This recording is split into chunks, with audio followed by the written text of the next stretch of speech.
মালদায় খুন হয়েছেন তৃণমূল কাউন্সিলর। এই ঘটনার পরে সতর্ক পুলিশ, নাকা চেকিং করা হচ্ছে। বিশেষ নজর বিহার বর্ডারে। মালদায় খুন তৃণমূল কাউন্সিলর সতর্ক রায়গঞ্জ ইসলামপুর পুলিশ।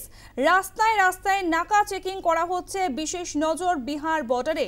ইতিমধ্যেই আপনারা জানেন, কারণ যেখানে আমরা একের পর এক ঘটনা দেখেছি, সর্বশেষ মালদহে তৃণমূল কাউন্সিলর খুনের ঘটনাতে সেখানেও ধৃতের সঙ্গে বিহারের যোগ পাওয়া গিয়েছে। তারপরেই বিশেষ নজর বিহার বর্ডারে।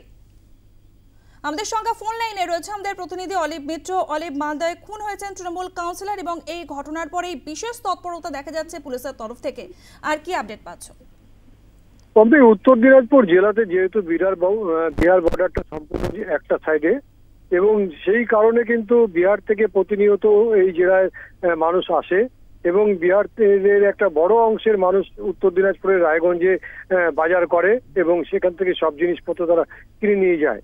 কিন্তু বিভিন্ন সময় দেখা গিয়েছে যে বিভিন্ন সময় ডাকাতি বা অন্যান্য ক্ষেত্রে যে বিহার যোগ কিন্তু পাওয়া যায়, এবং সেই বিহার যোগের আরো একটা নবসংযোজন হচ্ছে পাশের জেলা মালদাতে। সেখানে তৃণমূলের কাউন্সিলর খুন হয়েছে, সেই খুনিও কিন্তু বিহার থেকে আসা। সেই কারণে উত্তর দিনাজপুর জেলার বিভিন্ন যে পয়েন্টগুলি রয়েছে, যেই সব পয়েন্ট দিয়ে ঢোকার জায়গা, মূলত প্রধান পয়েন্টগুলোতে কিন্তু নাকা চেকিং বসানো হয়েছে।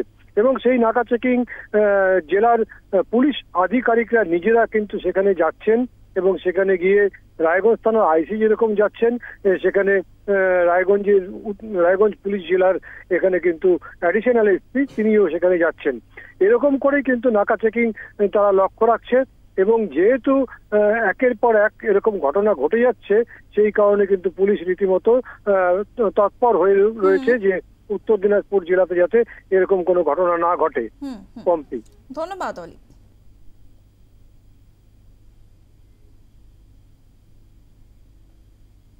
আপনারা দেখছেন পেছনে সুভাষগঞ্জ ব্রিজ, তার সাথে অ্যাটাচড আমাদের বিহার পয়েন্ট, বিহারের রয়েছে আমাদের রায়গঞ্জ পুলিশ জেলার সাথে সংলগ্ন বিহার।